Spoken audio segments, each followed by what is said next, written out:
My name is Catherine Connolly and I have the privilege of being chairperson of this session, and I want to say I'm a stickler for time, so we're going to stop at 4:30. We have 4 speakers and I'm going to introduce them in a few minutes, and they have 10 minutes each, and I'm going to stick to the 10 minutes, and then we'll have question and answers. And I'd ask anybody who's asking a question to identify themselves, and if they could make it clear whether they're making a statement or a question, and make it brief, and we'll have plenty of time for everyone.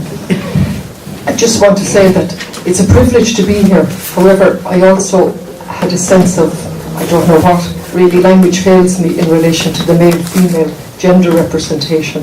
And only for my utter respect for Frank Keohan, who asked me months ago would I be available on this date, and I put it into my diary, and also for the school itself, I probably would have had serious doubts about participating, but I actually have the utmost respect for Frank and couldn't do it. So it's just not good enough actually to be here and see the lack of gender representation. If we have a problem getting female speakers, then that should be part of the agenda, I think, to deal with how we're going to get around that problem. But it's simply not good enough to be participating in a school like this without gender representation, and that's not taken from all of the work that has gone into this school. I think Kevin wants to say a few words. This is the 30th school. The 31st school, you will see a different representation, and that is a promise that has been discussed in our committee, and so on. We might be late in the day and coming to it. Nevertheless, that is a promise. In relation to this, just a few administrative points. You're aware, and we've discussed this, that one of the toilets at the back, that's the toilets at the back there. The right one is just, there's a sign up, don't use it. Otherwise, the other toilet facilities are okay. This session was prompted by the book by Thomas Mitchell and Thomas Fazzi, Reclaiming the State. I just say that in relation to one of the authors of that book, Bill Mitchell, the Grieve School, in association with the People's Movement, are organising 2 lectures for Bill Mitchell. He's speaking in Galway on the 3rd of October next in the Harbour Hotel, and then the following day he's speaking on the 4th of October in Wynn's Hotel in Middle Abbey Street. We'll be sending out circulation and notification about that, but just to make that point. I apologise, I don't want to take up your time schedule, so I just introduce you again to the chair, and thank you. Before I introduce the speakers, I have read a substantial part of the book, Reclaiming the State, and I would recommend it. It's not an easy book to read, but it's worth persisting and reading it. And I'm looking forward to today's debate and the 4 speakers, particularly in the context of the narrow tunnel discussion of Brexit as a disaster with no possibilities at all arising from it.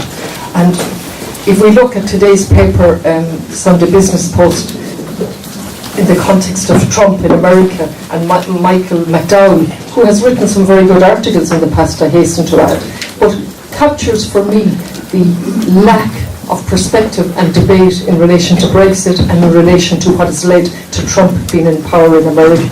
And I quote, "Let the blame," this is for Trump in power in America, "let the blame for all this initially lie with the 48% of American voters who delivered the White House into his hands. Shame on every single one of them." And he goes on to say, "Self-destructive, ignorant people who were conned by the plurocrats," and so on. Self-destructive, ignorant people. That's the level of the debate in relation to how Trump arrived in America and in relation to how Brexit happened in England. So with that, I'm going to introduce the first speaker, which is the same as in the Clonibra. Nick O'Reilly, first speaker, who has 10 minutes, the former Regional Secretary of Unite Trade Union. You're very welcome. a certain amount of form, as a prisoner would say. I have a certain amount of form on this topic. I first started campaigning when I worked in Lincoln and Nolans as a car worker against the Anglo-Irish Free Trade Agreement in 1964. That is not today or yesterday.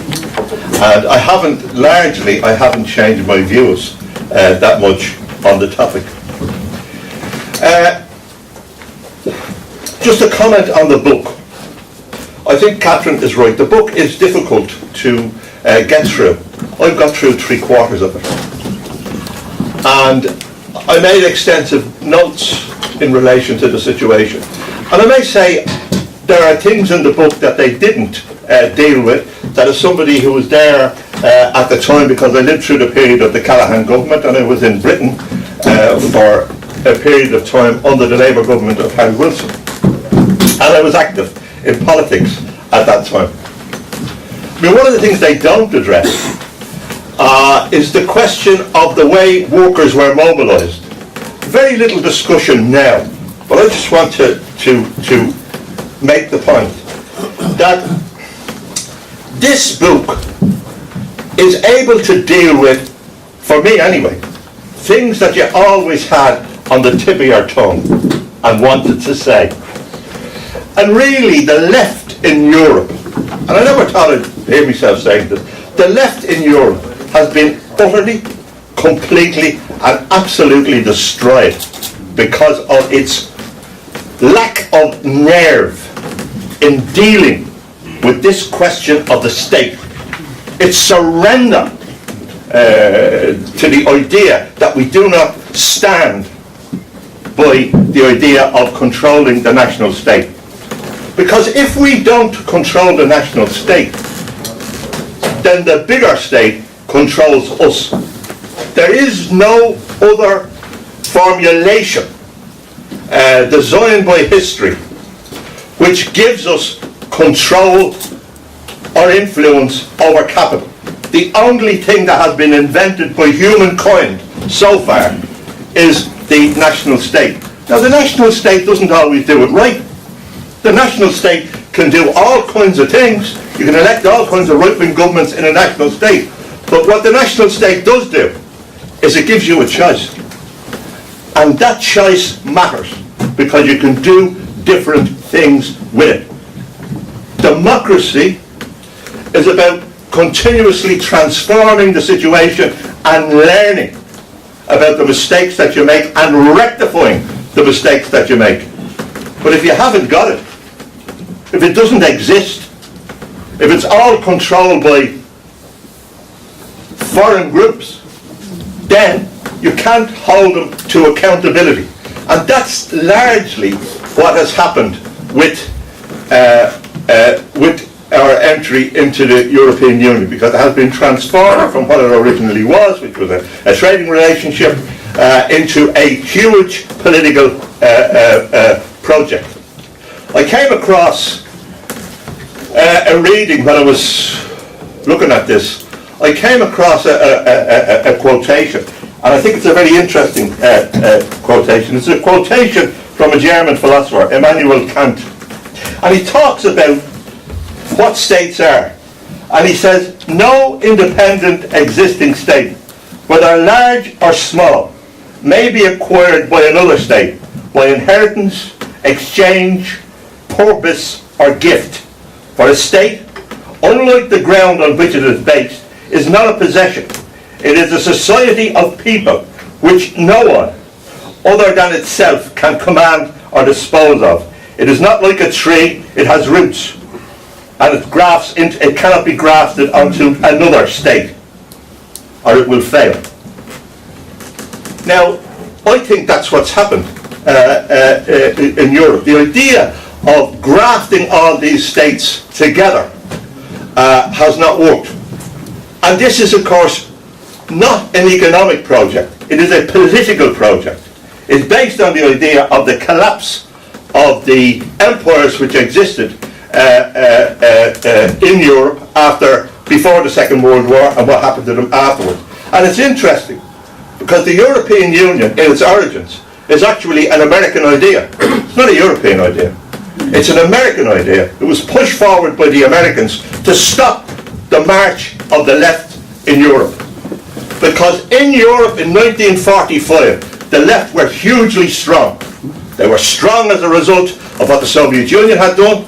They were strong as a result of the French and Italian resistance to fascism. They were strong as a result of what Britain had done and the Labour government being elected at that time. The left was hugely strong. And the Americans recruited this man, John Manet, it's interesting because in his biography they describe him as somebody who works best at the interface between the state, money and power, and did not like the limelight. It's said, you know, as individuals we bear the origins of our growth and where we come from, and so do institutions. And this institution of secrecy, a lack of openness, fixing things up behind people's back, making sure that people cannot participate democratically, because that's essentially what's happening in Europe, and it is falling asunder.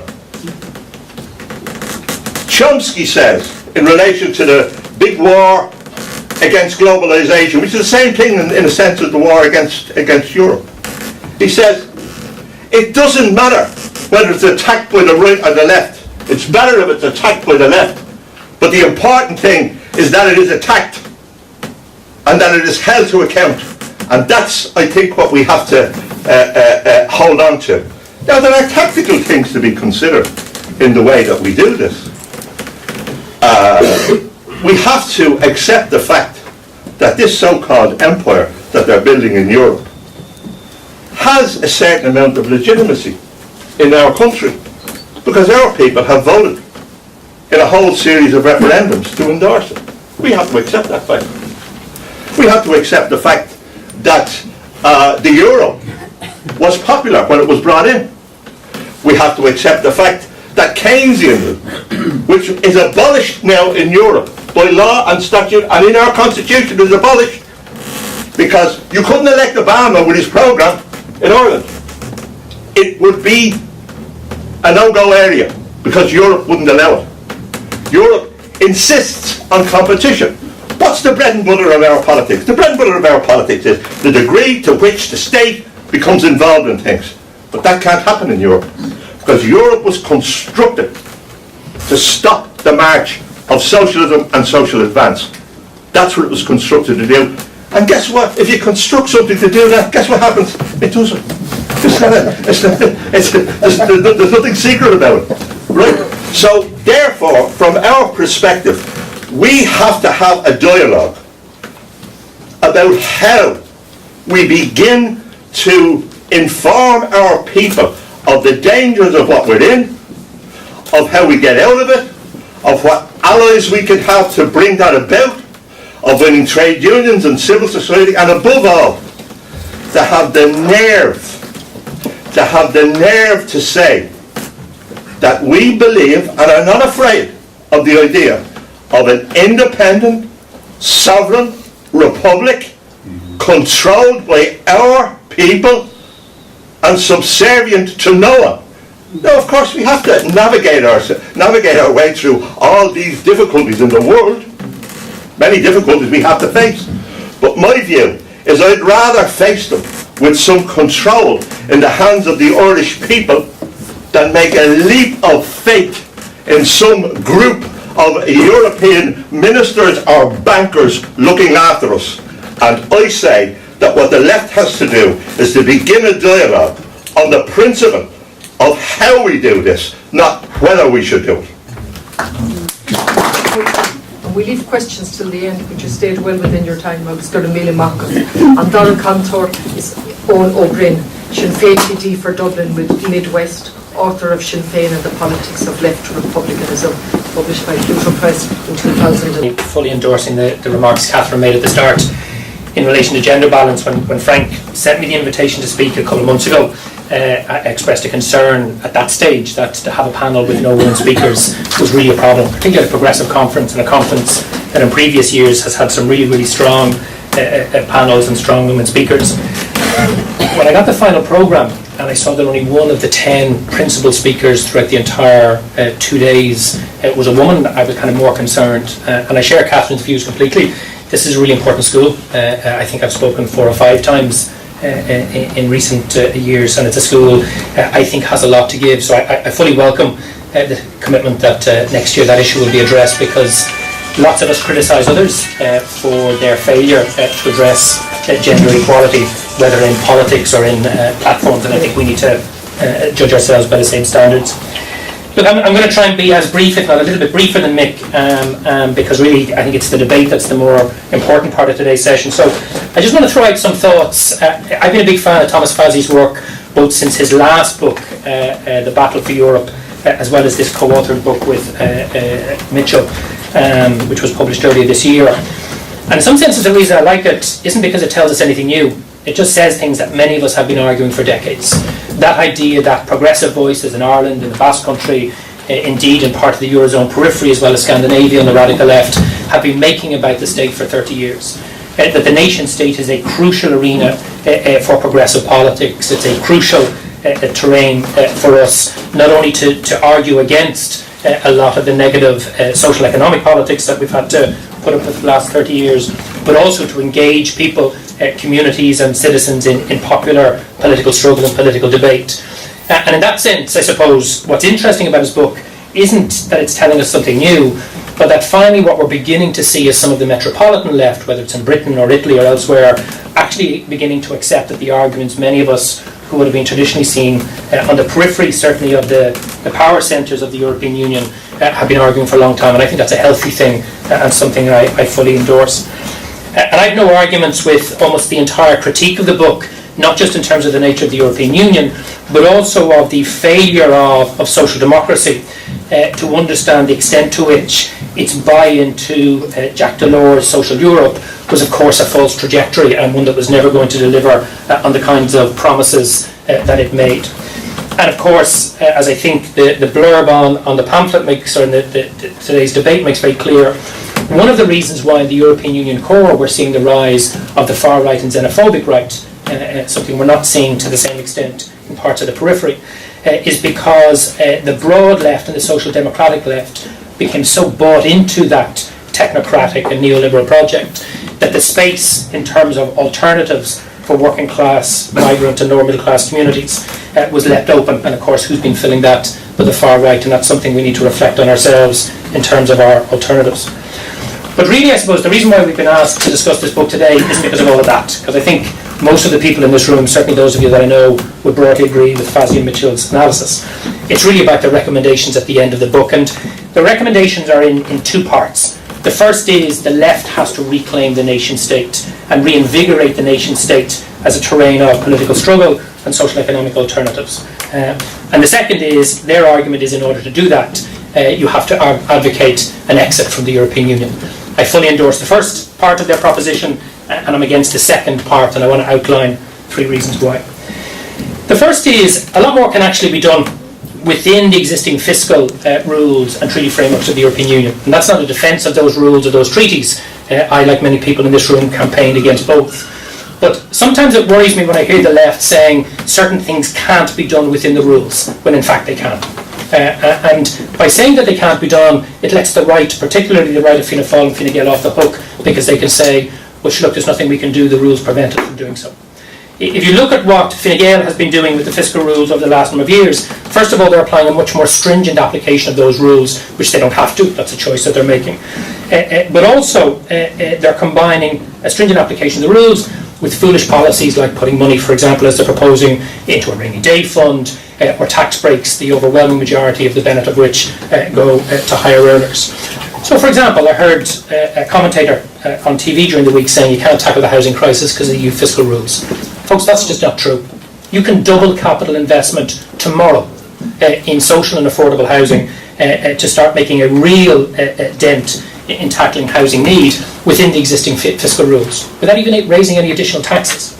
In fact, within the rules, you could go even further than that and start to raise significant additional taxation and invest it in childcare or health, rural broadband, etc.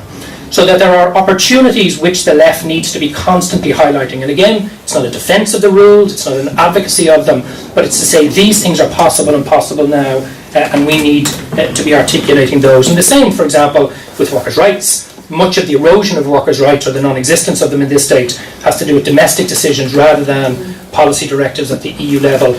Not to say that, of course, the Commission isn't perfectly happy with what the government has been doing here. 5 minutes only, yes. The other two key issues is the social economic cost of exit is far greater than its progressive advocates, I think, estimated. Just two small examples. We're the third most indebted state in the OECD in terms of state debt. And when you add in private borrowing and commercial borrowing, we're the second most indebted state in the OECD. All of that debt is denominated primarily in euros.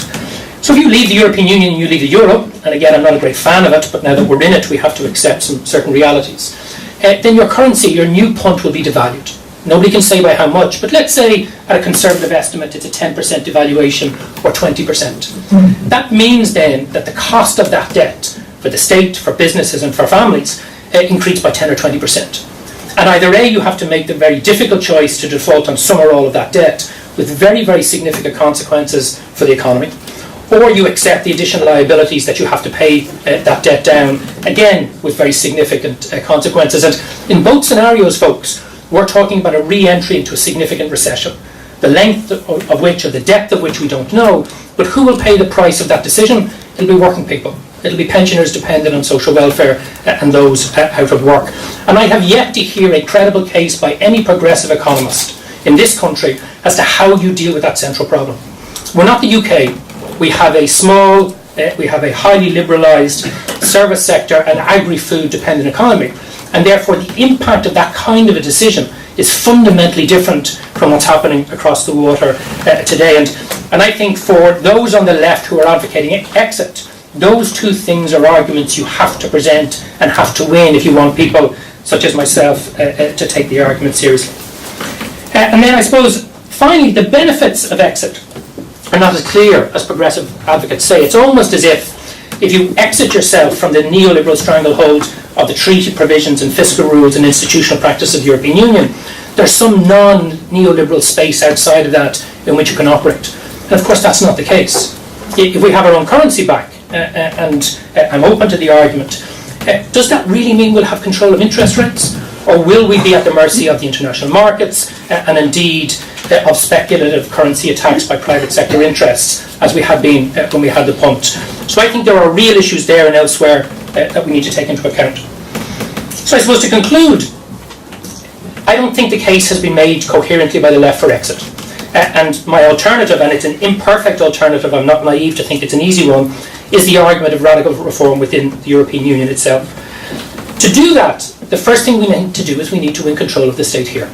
So before we talk about exit, the left has to secure a dominant position to be able to control the state. And then you push the EU's rules, the treaty provisions, to their very limit. And it's at that point, as you've pushed them to their limit, you get into the battle with the Commission and indeed with the Council around whether those rules need to be reformed or broken or otherwise. And of course, you can't do that on your own. The experience of Greece shows if you're a weak, indebted peripheral economy, and if you're the only member of the European Council, your ability and capacity to deliver those kinds of changes are limited, and therefore it's not just in this state but in other European Union states. We need to see that too. So look, I think this is an important book. I think the debate is an important one. I'm open for it and open to be convinced. But I have to say, advocates of exit have an awful lot more work to do to convince many of us on the Eurocritical left that they have a coherent case. And I'm sure there's a few advocates of that case in here, and I'm interested to hear what you have to say in the questions and answers. Thank you very much. Our third speaker is Eugene McCarthy, General Secretary of the Communist Party. First of all, I like to say how I see the state. I see the state as a product of the class divisions within society. Where you have a class, antagonistic class society, you have to have the instruments by which to impose your will upon those whom you are exploiting. It is not something which is grown out of it. That's what it is. It is the instrument by which one class imposes itself upon another. If it is a political question. The question of I think Ireland today, we are in a very complex situation, and the struggle is very complex. And I think we have to try to understand the relationship between the Irish ruling class and the European Union, and how we understand that, we'll understand our strategy and tactics and how we confront them. We can only, I believe, evaluate processes, social phenomenon, from a class viewpoint. And I think that helps us to understand what is happening, why it is happening, and the forces are engaged in it. The Irish people today, I think, are caught in a triple lock of imperialist interests. British imperialism, the European Union, and the United States. That makes it a very difficult and complex situation that we face. We have to work from the position that imperialism does not have friends, it only has interests. Only interests, not friends. So I think we start from that premise, then we work our way through from there. Why did Brexit come about? Brexit came about because the British Tory party split. That means there was a split within the British Tory party, represents those ruling interests in Britain. That means there was a split, and is a split, within the ruling classes within Britain, within the economic interests within Britain, as to how it moves forward. That is also part of the deepening economic crisis of capitalism itself. And that is reflected in Trump's push for abandoning the World Trade Organization, the rules involved and stuff like that. Each one are trying to find a solution to particular problems, and they're accentuating their own differences. And that is why the beginnings of the trade war between the United States and Europe. I think we're also involved in we'll see around us an ideological struggle. The constant battle around what is about Britain, where is going to be a soft Brexit, hard Brexit. That is about intimidation and fear of the people of Europe and the people of Britain, as to there is only a black hole. If you leave the European Union, you will sink into a black hole of oblivion, that there is no alternative to the European Union. So the argument of today is we're shaping tomorrow. And that is what this is about. And I think that the question of what I agree or disagree with the forces in Britain who are involved with or against the whole question of Brexit. I think that the central question of Brexit was the question of democracy and sovereignty. And that is still the central question of democracy and sovereignty.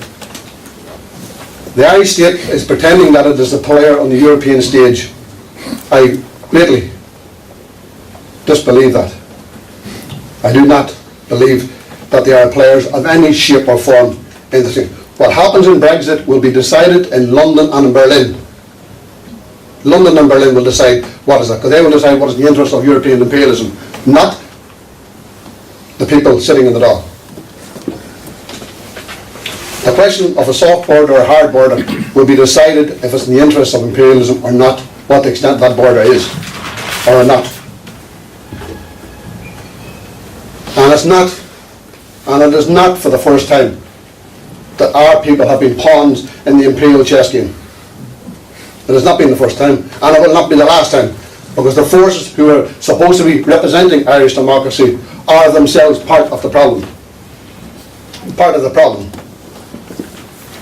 So I think where we are, the lived experience of people's experience right across Europe, that the European Union was sold on a number of pups or fig leaves. Firstly, it was a peace alliance, which it clearly was not and is not. Secondly, it was some sort of a social democratic counterweight to the United States, which it is not and cannot be. Thirdly, that is a guardian of workers' rights. And fourthly, the so-called the social Europe is a counteract to the market forces of Europe. When in actual fact, Merkel recently said that there's too much social Europe and we need to apply much more market forces to it. So this question of the state is crucially important, is which class, what, does Fianna Fáil and Fine Gael need national democracy? Do they need national sovereignty? Do they? Their interests and the people whom they represent are well and truly catered for in the current situation, in the current relationship with imperialism. Well and truly. They are not going to challenge imperialism in any shape or form because they rely upon this shape, because they are subservient. They are subservient to the interests of imperialism. And I think that's what we need to keep on board. What is the relationship of Ireland and the peripheral states to the European Union? I think we are in a situation of neo-colonialism. We are in a neo-colonialist relationship with the European Union, the Central Core. That's reflected in the imposition of the debt upon the peripheral states, the massive sucking of capital out of the peripheral states into the core states. That is a neo-colonialist relationship. You do as you are told. The Irish establishment, the Portuguese establishment, the Greek establishment are all willing and compliant in that relationship. Because why? Because they are benefit. Some are not strong enough on their own. Just like the Free State weren't strong enough on their own. They had having a alliance with the British to defeat in the war to defend the Republic, to defeat the Republic. Because they're too weak on their own. And after that, in the 1920s, they were relying upon the British and relying upon that economic relationship to suppress what they saw was forces that they could not control.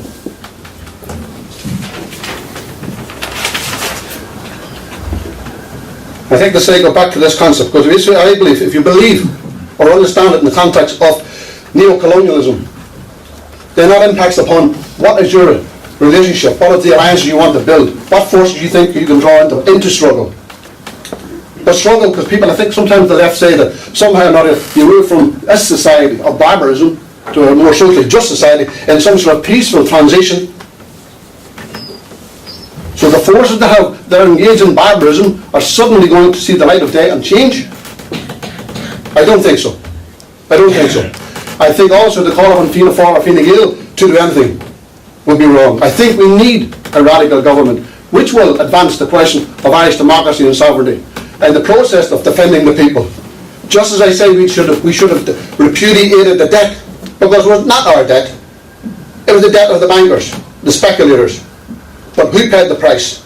Who paid the price? We did.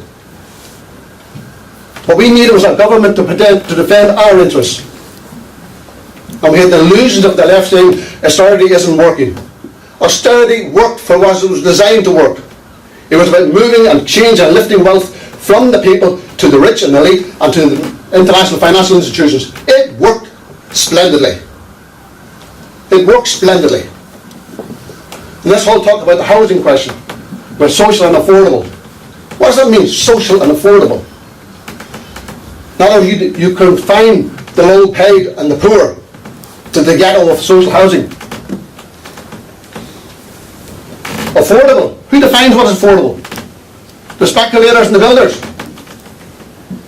Is that a challenge to the system? Is that a challenge?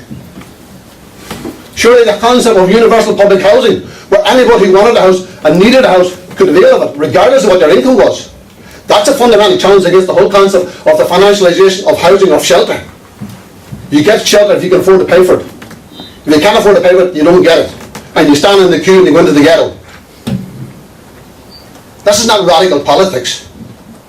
It's old-fashioned social democracy. Social democracy also with the European Union under its treaties have actually made impossible. Never mind a radical solution. So I think we're in a situation here.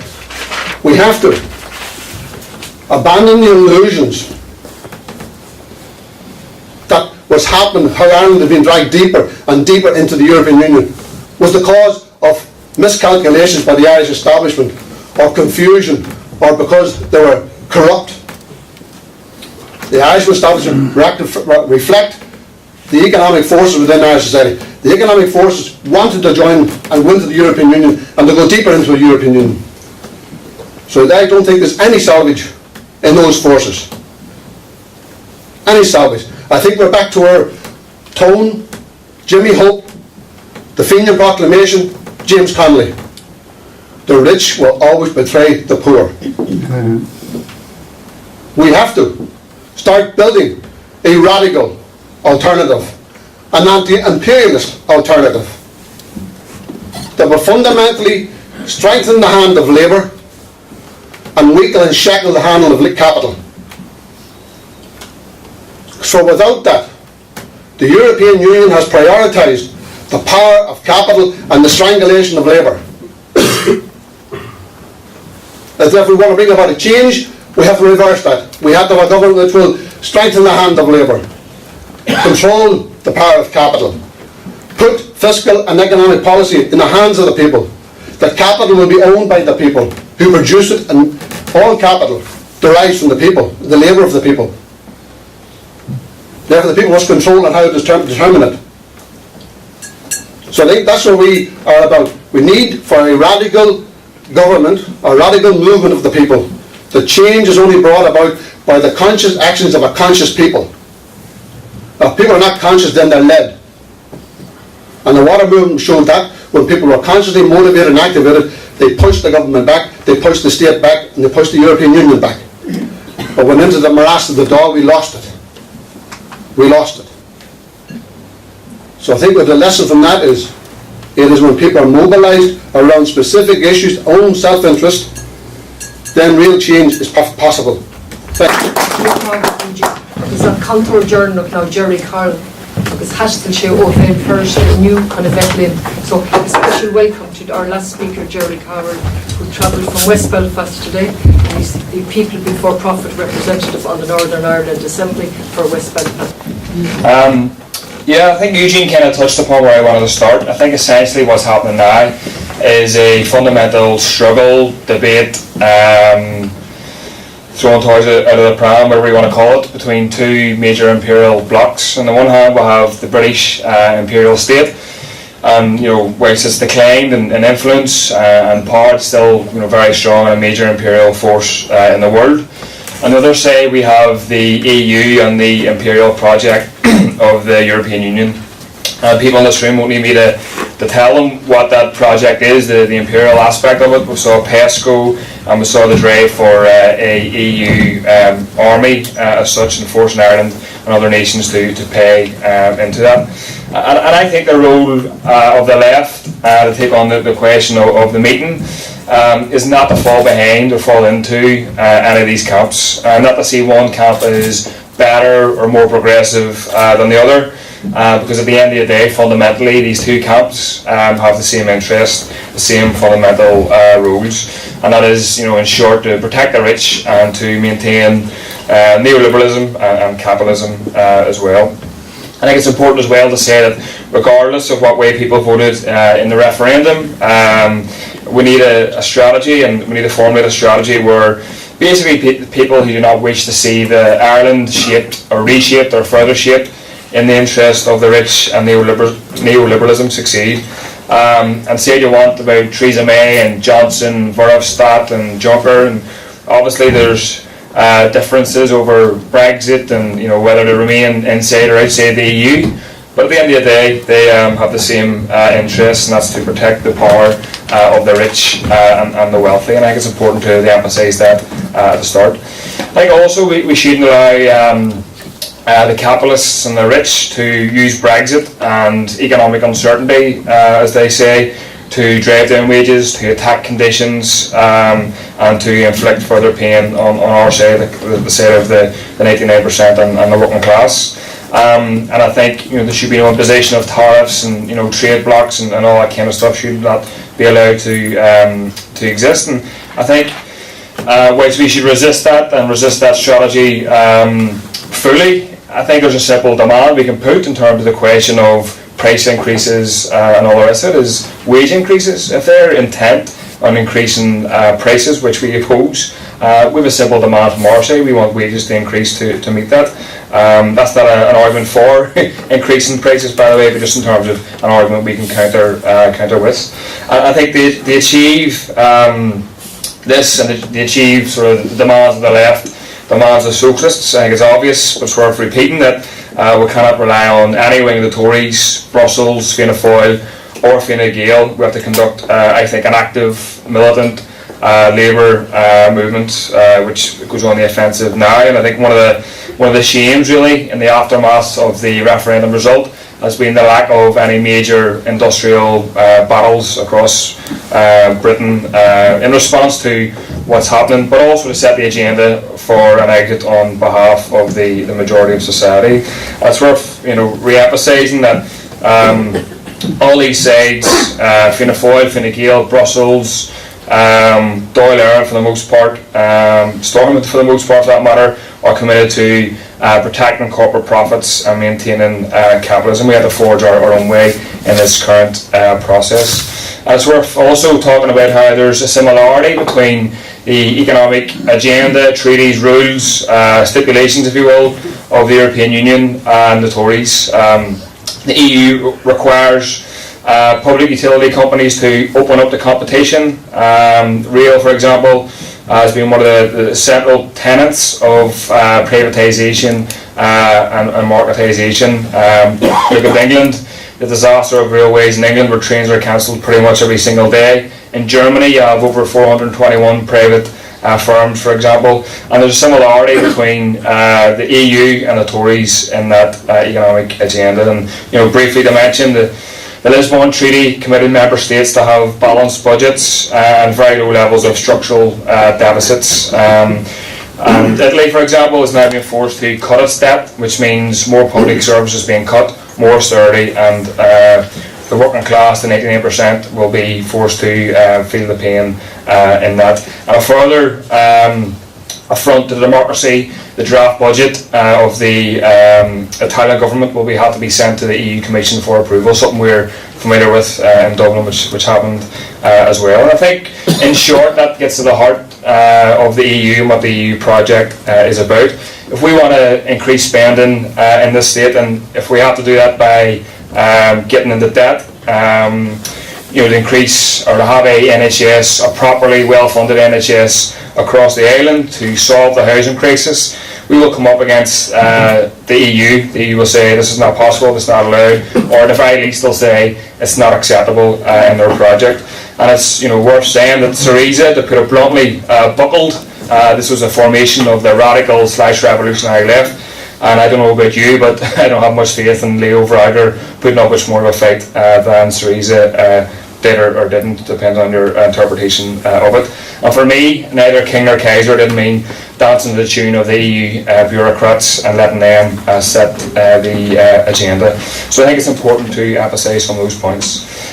In regards to the North, I think it's also worth emphasising and reiterating how these two blocks are essentially playing games with the border and playing games with people in the North.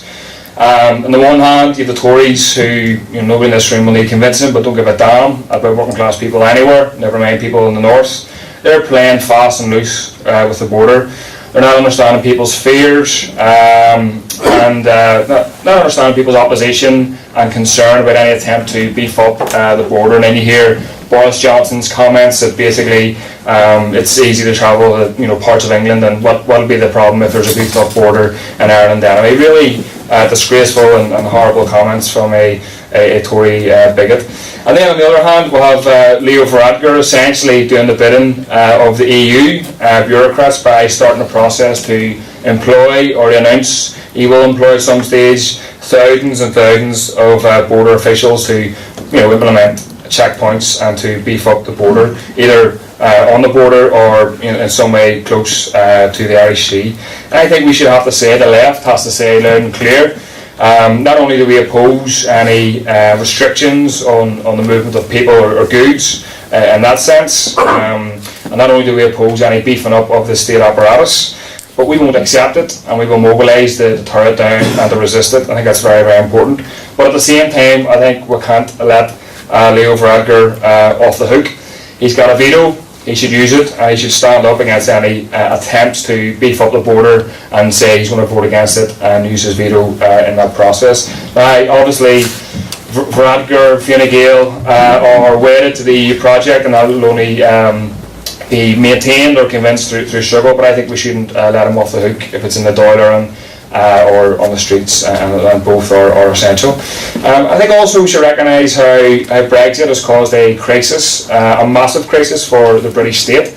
I think it's the job of the left, socialists, Republicans, people on the left, to try and deepen that crisis as much as possible to see the breakup of the British state. And that's obviously a positive thing if that comes about, and we should advocate it and push for it. I think we've got an opportunity now with Brexit, with the results in the North and results in Scotland, to drive a wedge in between the British state and to try and argue for it to be cracked and broke up. I think also we should say that we certainly do, and people before profit, that we don't trust Theresa May, Varadkar, the EU, either Brussels or Berlin, or Brussels and Berlin, to essentially to come up with some kind of perfect deal or some positive deal for the people in Ireland or even for the people across the water.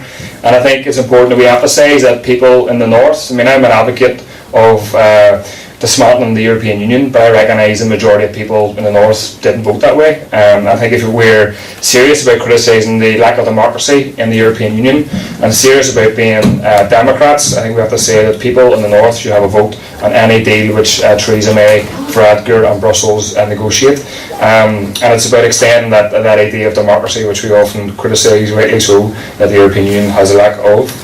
I think the other positive is the national question is now back on the agenda in a way that hasn't been certainly in my political lifetime, and I think that's a very much a positive thing, and a thing we should welcome. And obviously it's worth saying that Brexit doesn't make United Ireland inevitable, but there's a lot of people that I know who, 5 years ago, 2 years ago, if you had to say United Ireland to them, they would have, screamed at you and said, "What are you talking about? That's dangerous, that's divisive," and all sorts of untrue questions like that. And people that I know politically who would consider themselves sort of soft unionists, for want of a better word, are now saying, "What about United Ireland?" And seriously considering that project. So I think that's a positive thing that we should welcome and we should talk about. So I'm just going to try and quickly finish off Chair, if I can. I think just to tie in the question of racism and Trump, it's worth saying that the EU has been fundamental, has played a fundamental role in ensuring and allowing racism to grow across Europe. We saw 34,000 refugees and asylum seekers drown or die since 1983. They've imposed strict economic rules on member states which have allowed the right to present themselves as defenders of the little people and the common people, if you will, and whilst treating Syriza and other left forces in a very nasty and vicious way, have been pretty quiet when it comes to the rise of the right in Austria, Germany or wherever else. And just one final point, I think on the Trump question, because it's connected to here and across the world, because obviously Trump is coming in November, and it's worth saying that Michael McDowell may not ever mention this, but from the day one, the first day of Trump being elected, there's been resistance. There was women's marches, there was protests and demonstrations against the ICE program. There's now strikes that have been taking place in the red belt states, a lot of which voted for Trump. Wildcat teacher strike action. I think that's an important point, and hopefully when Trump comes here, we'll see hundreds of thousands of people, if not millions of people on the street against him. I think that's positive, and that's a good thing for the left moving forward. So okay, thank you. We're just over an hour for questions and answers. I just want to do two things first. You're all very welcome, and it's lovely to see a full room. I wanted in particular to welcome the two politicians that are in a room, because often we criticise politicians for not attending. I'd like to welcome on Corlo Nihal McDonagh, Irvera Ballyaclia, and also Councillor Declan Bree, who I don't see any other politician in the room. And I just think it's important to mention when they make a special. It's obviously got special. And the second thing is Dave Lawn wants to just make an announcement. Just in relation to our session this morning, there's a whole series of events in Derry on the 50th anniversary of the Duke Street civil rights protest. If you look up www.nicivilrights.org, you'll see the programme, and in fact on the Saturday the 6th, somebody called Higgins is speaking. I think he has some senior position in the 26 counties and may even have an election coming up. And